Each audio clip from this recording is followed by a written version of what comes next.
Welcome to BPSC maker. दोस्तों आज है 28 दिसंबर 2021 और 28 दिसंबर 2021 से संबंधित बिहार करंट अफेयर्स और साथ ही राष्ट्रीय और अंतर्राष्ट्रीय घटनाओं से करंट अफेयर्स के जितने भी प्रश्न बनेंगे उन सभी प्रश्नों को विश्लेषण सहित मैं आपको इस वीडियो में बताऊंगा। लेकिन जो पिछले वीडियो मैंने आपसे प्रश्न पूछा था सबसे पहले उसे देख लेते हैं। तो पिछले वीडियो का हमारा प्रश्न था कि हाल ही में बिहार के किस जिले में सरकार ने मैग्नेटाइट और ग्लूकोनाइट की खोज की अनुमति दी है। तो इस प्रश्न का हमारा राइट आंसर था ऑप्शन नंबर ए। यहां से मैंने कंप्लीट जानकारी आपको बताया था, उपयुक्त में से एक से अधिक विकल्प इस प्रश्न का राइट आंसर होगा और इसके तहत दो आंसर सही है, जमुई और रोहतास। तो बीपीएससी के दृष्टिकोण से इसका फाइनल आंसर था ऑप्शन नंबर ए। और ध्यान रखें, जो भी प्रश्न आप लोगों से वीडियो में पूछा जाता है उसे कमेंट बॉक्स में आप लोग विस्तार पूर्वक लिखें। और बीपीएससी जैसे एग्जाम की तैयारी में जो लोग लगे हैं तो इस वाले पीडीएफ को आप लोग जरूर डाउनलोड कीजिए। इसमें बिहार स्पेशल करंट अफेयर्स को शामिल किया गया जो कि जनवरी 2021 से नवंबर 2021 तक के बिहार स्पेशल करंट अफेयर्स का संग्रह है। इसमें आपको 950 से अधिक प्रश्न देखने को मिलेगा जिसमें सारे के सारे प्रश्नों का विश्लेषण किया गया। इसका लिंक इस वीडियो के डिस्क्रिप्शन में, आप इसे डाउनलोड कीजिए। और यहाँ पर यह ध्यान रखिए, आज है 28 दिसंबर को भारतीय राष्ट्रीय कांग्रेस का स्थापना हुआ था 1885 में। और भारतीय राष्ट्रीय कांग्रेस से एग्जाम में आपके कई सारे प्रश्न बने हैं। तो जल्द ही चैनल पर एक वीडियो आएगा जिसमें भारतीय राष्ट्रीय कांग्रेस से संबंधित जो महत्वपूर्ण प्रश्न होंगे वो मैं आपको बताऊंगा।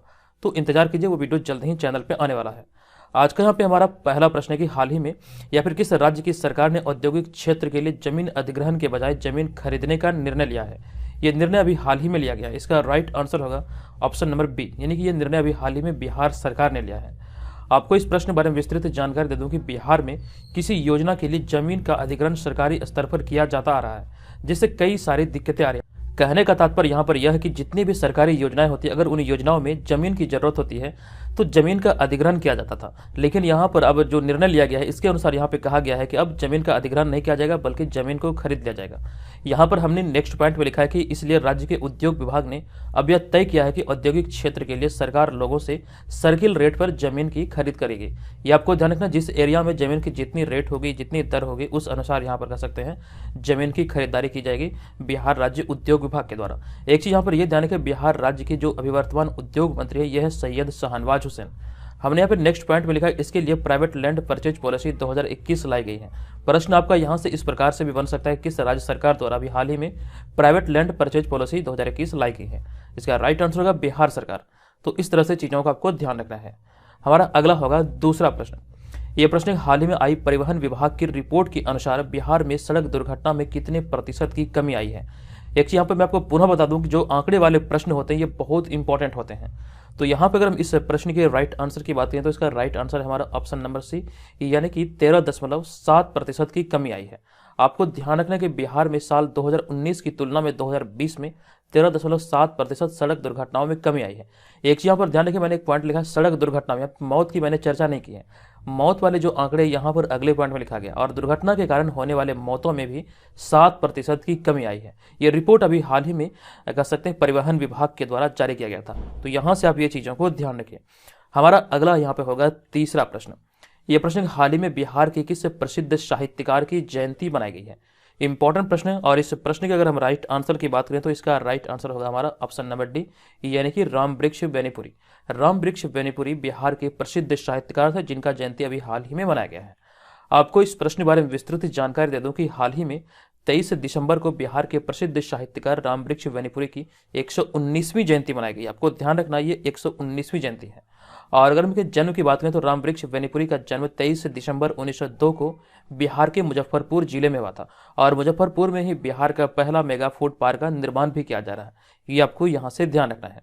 हमने इसी में नेक्स्ट पॉइंट में लिखा कि राम वृक्ष बेनीपुरी भारत के महान विचारक, चिंतक, क्रांतिकारी साहित्यकार थे। ये भी यहाँ से ध्यान रखिए। आगे बढ़ने से पहले यहाँ पर आपको बता दूं कि करंट अफेयर्स के तहत हमने बिहार स्पेशल करंट अफेयर्स का जो नवंबर महीने का करंट अफेयर्स है उसका पूरा का पूरा कर सकते हैं करंट अफेयर्स का एक वीडियो चैनल पे अपलोड किया है। आप जाकर उस वीडियो को देख सकते हैं। वहाँ पर नवंबर माह के जितने भी करंट अफेयर्स बने हैं उसकी चर्चा मैंने की है। तो वो वीडियो आपके लिए बहुत ज़्यादा हेल्पफुल हो सकता है। अब यहाँ पर हम चलते हैं अगले चौथे प्रश्न पे। हमारा चौथा प्रश्न है कि हाल ही में किस यूनिवर्सिटी ने digital innovation of the year पुरस्कार जीता है। इस प्रश्न का हमारा right answer option number C, यानी कि ओपी जिंदल ग्लोबल यूनिवर्सिटी इसका सही उत्तर होगा। अब यहाँ पर आपको इस प्रश्न के बारे में विस्तृत जानकारी दे दूं कि ओपी जिंदल ग्लोबल यूनिवर्सिटी ने प्रतिष्ठित Times Higher Education Asia award 2021 में digital innovation of the year award जीता है। आपको ध्यान रखना ये भारत का यूनिवर्सिटी है, ओपी जिंदल ग्लोबल यूनिवर्सिटी। तो ऑप्शन नंबर सी यहाँ पर इस प्रश्न का राइट आंसर होगा। हमने नेक्स्ट पॉइंट में लिखा कि विश्वविद्यालय को पिछले 2 वर्षों में अपने परिवर्तनकारी कार्यों के लिए टेक्नोलॉजिकल या फिर digital innovation of the year श्रेणी के तहत सम्मानित किया गया है। अब यहाँ पे हमारा अगला है 5वां प्रश्न। यह प्रश्न हाल ही में नेतृत्व प्रतिबद्धता अर्थात लीडरशिप कमिटमेंट 2021 के लिए संयुक्त राष्ट्र महिला पुरस्कार किसने जीता है। इस प्रश्न का राइट आंसर होगा हमारा ऑप्शन नंबर ए यानी कि Divya Hegde. Option number A इस प्रश्न का सही उत्तर होगा। आपको इस प्रश्न के बारे में विस्तृत जानकारी दे दूं कि उडुपी कर्नाटक की एक भारतीय जलवायु परिवर्तन उद्यमी दिव्या हेगड़े ने 2021 क्षेत्रीय एशिया प्रशांत महिला अधिकारिता सिद्धांत पुरस्कार समारोह में नेतृत्व प्रतिबद्धता अर्थात लीडरशिप कमिटमेंट के लिए संयुक्त राष्ट्र महिला पुरस्कार जीता है। आपको यहाँ से ये ध्यान रखना है, इसका राइट आंसर दिव्या हेगड़े और कर्नाटक के उडुपी की रहने वाली है। ठीक है, ये आप यहाँ से ध्यान रखिए, ऑप्शन नंबर ए इस प्रश्न का राइट आंसर होगा। अब देखिए यहाँ पे चर्चा हुई है संयुक्त राष्ट्र की, तो संयुक्त राष्ट्र से कई बार आपके एग्जाम में प्रश्न बने हैं। उन सभी प्रश्नों को जो इंपॉर्टेंट है हम लोग यहाँ पर देखते हैं। तो आपको बता दूं कि संयुक्त राष्ट्र अर्थात यूनाइटेड नेशन की जो स्थापना हुई थी ये 24 अक्टूबर 1945 को हुई थी। यहाँ से प्रश्न इंपॉर्टेंट है, इसकी स्थापना 24 अक्टूबर 1945 को हुई थी। और यहाँ पर आपको ध्यान रखना कि संयुक्त राष्ट्र अधिकार पत्र पर 50 देशों के हस्ताक्षर के साथ इसकी स्थापना हुई और इसका जो मुख्यालय ये मैनहट्टन टापू न्यूयॉर्क अमेरिका में है और इसके सदस्य देशों की संख्या 193। आधिकारिक भाषाएं हैं अंग्रेजी, फ्रांसीसी, रूसी, स्पेनिश, अरबी और चीनी। और यहाँ पर यह ध्यान रखें संयुक्त राष्ट्र के जो वर्तमान महासचिव हैं ये हैं एंटोनियो गुटेरस। और आपको ध्यान रखना एंटोनियो गुटेरस पुर्तगाल के रहने वाले हैं। यह भी प्रश्न आपके एग्जाम में बन सकते हैं कि यूनाइटेड नेशंस के जो वर्तमान महासचिव हैं एंटोनियो गुटेरस ये कहाँ के रहने वाले हैं। आपको ध्यान रखना इसका राइट आंसर होगा पुर्तगाल। हमारा अगला प्रश्न है हाल ही में दिल्ली में भारत दर्शन पार्क का उद्घाटन किसके द्वारा किया गया है। इस प्रश्न का सही उत्तर होगा ऑप्शन नंबर बी यानी कि अमित शाह के द्वारा किया गया है। वर्तमान में अमित शाह केंद्रीय गृह मंत्री हैं। ऑप्शन नंबर बी इस प्रश्न का राइट आंसर होगा।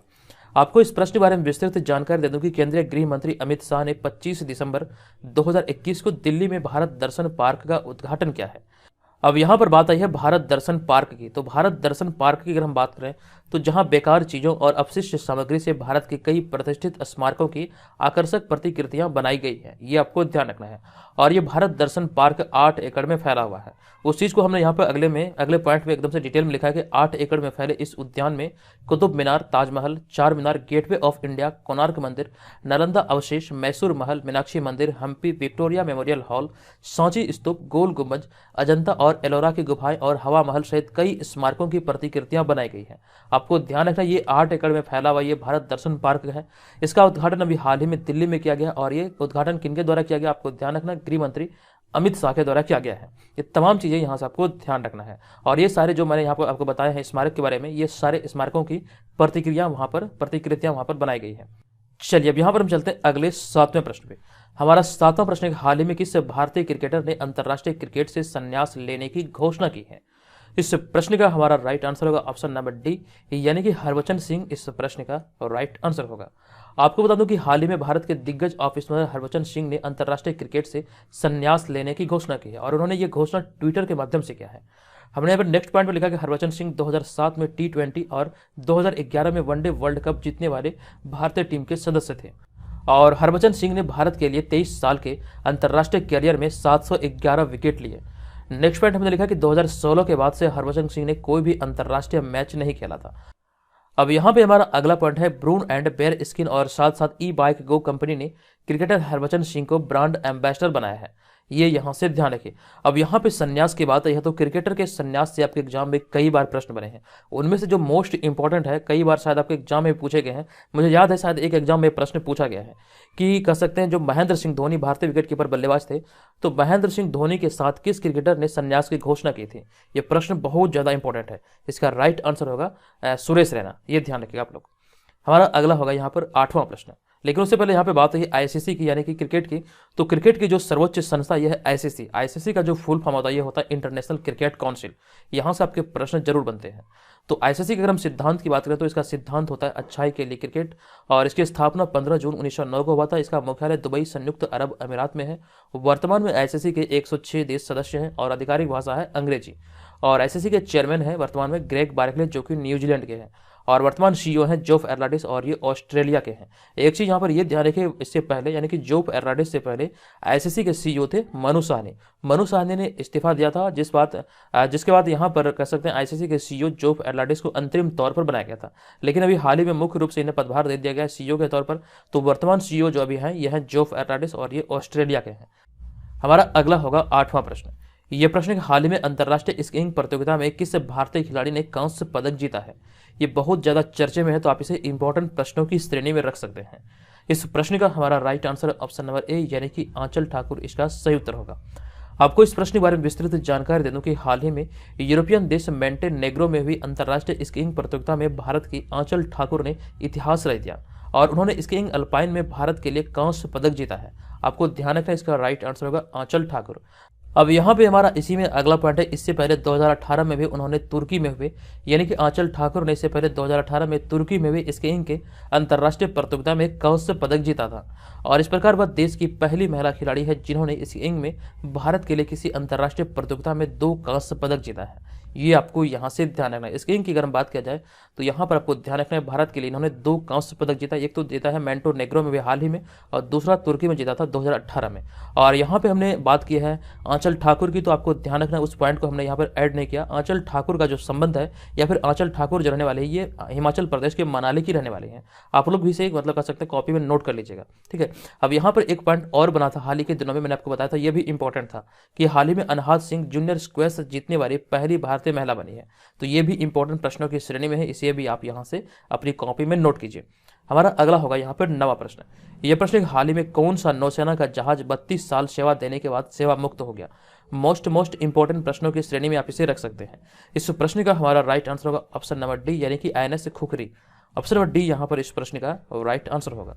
आपको इस प्रश्न बारे बता दूं कि हाल ही में नौसेना का जहाज आईएनएस खुखरी 32 साल सेवा देने के बाद सेवा मुक्त हो गया है और यह पहला स्वदेश निर्मित मिसाइल से लैस पोत था। ये ध्यान रखना, आपको इस तरह के जो प्रश्न होते हैं एग्जाम में कई बार आपके पूछे गए हैं। प्रीवियस वर्षों के जो आप प्रश्न बैंक को पढ़ते होंगे वहां पर आपको इस तरह के प्रश्न देखने को मिलता होगा, तो वहां से आप आइडिया ले सकते हैं कि इस तरह के प्रश्न इंपॉर्टेंट होते हैं। हमने यहाँ पर इस बारे में अगले पॉइंट में लिखा कि इसका विदाई समारोह आंध्र प्रदेश के विशाखापट्टनम में किया गया और यह जहाज सेना के गोरखा ब्रिगेड के सेवा में था। और साथ साथ हमने यहाँ पे लिखा कि खुखरी को 23 अगस्त 1989 को मझगांव डाक से बिल्डर्स द्वारा निर्मित किया गया था या फिर इसे बनाया गया था। अब यहाँ पर इसी में अगला पॉइंट है, इसे पश्चिमी और पूर्वी दोनों बेड़े का हिस्सा होने का गौरव हासिल था। ये भी चीजें ध्यान रखिए। अब चलते हैं हम 10वें प्रश्न पे। हमारा 10वां प्रश्न हाल ही में लोकसभा अध्यक्ष ओम बिरला द्वारा किस मोबाइल ऐप को लॉन्च किया गया है। इस प्रश्न का सही उत्तर होगा हमारा ऑप्शन नंबर बी यानी कि एलएस मेंबर ऐप इस प्रश्न का राइट आंसर होगा। आपको इस प्रश्न के बारे में बता दूं कि हाल ही में लोकसभा अध्यक्ष ओम बिरला ने एलएस मेंबर ऐप नामक एक मोबाइल ऐप लॉन्च किया है। यहाँ पर अगर हम इस ऐप की बात करें तो इस ऐप की मदद से यूजर सदन की कार्यवाही के साथ साथ दैनिक कामकाज से जुड़े दस्तावेज देख सकते हैं और साथ ही विभिन्न संसदीय दस्तावेजों को भी देख सकते हैं। ये आपको यहाँ से ध्यान रखना है। हमने नेक्स्ट पॉइंट लिखा कि इन दस्तावेजों में लिखित प्रश्न उत्तर और विभिन्न समितियों की रिपोर्ट भी शामिल होगी। इस ऐप को भी हाल ही में लोकसभा अध्यक्ष ओम बिरला द्वारा लॉन्च किया गया है। इस ऐप का नाम है एलएस मेंबर ऐप। हमारा अगला होगा 11वां प्रश्न। यह प्रश्न हाल ही में किस राज्य सरकार द्वारा शराब पीने की उम्र को 25 से घटाकर 21 वर्ष कर दिया गया है। इस प्रश्न का हमारा right answer option number D. यह घोषणा भी हाल ही में हरियाणा सरकार के द्वारा किया गया है। आपको इस प्रश्न के बारे में विस्तृत जानकारी दे दूं कि हरियाणा सरकार ने अपने आबकारी अधिनियम में संशोधन किया है जिससे राज्य में शराब का सेवन, बिक्री और खरीद की उम्र को 25 साल से घटा करके 21 साल कर दिया है। आपको ध्यान रखना, ऐसी घोषणा भी हाल ही में हरियाणा सरकार के द्वारा किया गया है। और इस संबंध में हरियाणा आबकारी संशोधन विधेयक 2021 हरियाणा राज्य विधानसभा द्वारा पारित किया गया। नेक्स्ट पॉइंट हमने हरियाणा की यहाँ पे चर्चा की तो हरियाणा सरकार द्वारा संजीवनी परियोजना की शुरुआत की गई थी। अब यहाँ पे हमारा अगला होगा 12वां प्रश्न। यह प्रश्न हाल ही में किस देश ने सेफ अंडर 19 विमेन्स चैंपियनशिप जीता है। इस प्रश्न का हमारा right answer option number D यानी कि बांग्लादेश इस प्रश्न का राइट आंसर होगा। आपको इस प्रश्न पर बता दूं कि बांग्लादेश महिला टीम ने फाइनल में भारत को हराकर सेफ अंडर 19 महिला चैंपियनशिप जीत लिया है। और यहाँ पर नेक्स्ट पॉइंट यह है कि बांग्लादेश की शाहिदा अख्तर रिया ने टूर्नामेंट में सर्वाधिक गोल किए और इसलिए उन्हें सबसे मूल्यवान खिलाड़ी का पुरस्कार भी मिला। हमने यहाँ पर नेक्स्ट पॉइंट पर यह लिखा कि 2021 सेफ अंडर 19 महिला चैंपियनशिप का दूसरा संस्करण था। ये ध्यान रखें। देखिए, यहाँ पे बात आई है बांग्लादेश की, तो बांग्लादेश से रिलेटेड कुछ पॉइंट को हमने यहाँ पर ऐड किया है। आप सभी चीज़ों को यहाँ पर देख सकते हैं। बांग्लादेश की अगर हम बात करें तो बांग्लादेश से गणतंत्र दक्षिणी जम्बूद्वीप का एक राष्ट्र है और इसकी सीमा रेखा उस समय निर्धारित हुई थी जब 1947 में भारत के विभाजन के समय इसे पाकिस्तान या फिर पूर्वी पाकिस्तान के नाम से पाकिस्तान का पूर्वी भाग घोषित किया गया था। 1947 में जब भारत पाकिस्तान का बंटवारा हुआ था तो उस समय बांग्लादेश को पाकिस्तान का पूर्वी भाग के रूप में घोषित गया था। हमने यहाँ पे नेक्स्ट पॉइंट में ये लिखा है कि बांग्लादेश दुनिया में 8वां सबसे अधिक आबादी वाला देश है और यहाँ का जो राष्ट्रगान है ये है अमार सोनार बांग्ला। बांग्लादेश की राजधानी है ढाका, जो कि मतलब देश का सबसे बड़ा नगर है और यहाँ की राष्ट्रभाषा है बांग्ला। और यहाँ की मतलब राष्ट्रीय धर्म की अगर हम बात करें तो 90.5% जो आबादी है मुस्लिम धर्म की है और यही राष्ट्रीय धर्म यहाँ की है और इसके अलावा अन्य धर्म के भी अनुयायी यहाँ पर रहते हैं। हमने यहाँ पे अगले पॉइंट में लिखा कि बांग्लादेश की प्रधानमंत्री है शेख हसीना, राष्ट्रपति अब्दुल्ला हामिद और यहाँ की जो मुद्रा यानी कि करेंसी यह है टका। तो इतनी सारी चीज़ें बांग्लादेश से रिलेटेड आप लोग याद रखिए। अब चलते हैं हम आज के इस वीडियो के प्रश्न की ओर। आज के इस वीडियो के प्रश्न पर जाने से पहले आपको बता दूं कि बीपीएससी मेकर करंट अफेयर्स का बुक अभी मार्केट में लॉन्च हुआ है। आप लोग चाहें तो इस बुक को परचेज कर सकते हैं, ऑनलाइन भी ये आपको मिल जाएगा फ्लिपकार्ट और अमेजन पर। और यहाँ पे जो अभी ऑफर आया है तो आप लोग इस ऑफर का भी लाभ उठाइए। जितने भी हमारे मटेरियल है बीपीएससी मेकर ऐप पर, वहाँ पर आपको सभी में छूट देखने को मिल रहा है। तो यहाँ पर ऑफर पीरियड जो है 25 दिसंबर से लेकर के 3 जनवरी 2022 तक है। अब यहाँ पर आज के वीडियो का हमारा प्रश्न है कि हाल ही में बिहार पुलिस द्वारा किस ऐप को लॉन्च करने की घोषणा की गई है। कंप्लीट जानकारी मैंने आपको कल वाले वीडियो में दिया था। बताइए इस प्रश्न का राइट आंसर क्या होगा। और ध्यान रखिए, जो लोग ऑनलाइन टेस्ट सीरीज में भाग लेना चाहते हैं तो बीपीएससी मेकर ऐप के थ्रू इसमें पार्टिसिपेट कर सकते हैं। और जो लोग अभी से 68वीं के बारे में भी सोच रहे हैं तो उसमें एडमिशन की प्रक्रिया शुरू हो चुकी है। बीपीएससी मेकर ऐप पर जाकर वहां पर आप रजिस्टर हो सकते हैं। तो आज के इस वीडियो में इतना ही, मिलेंगे नेक्स्ट वीडियो में। तो तक के लिए धन्यवाद। जय हिंद।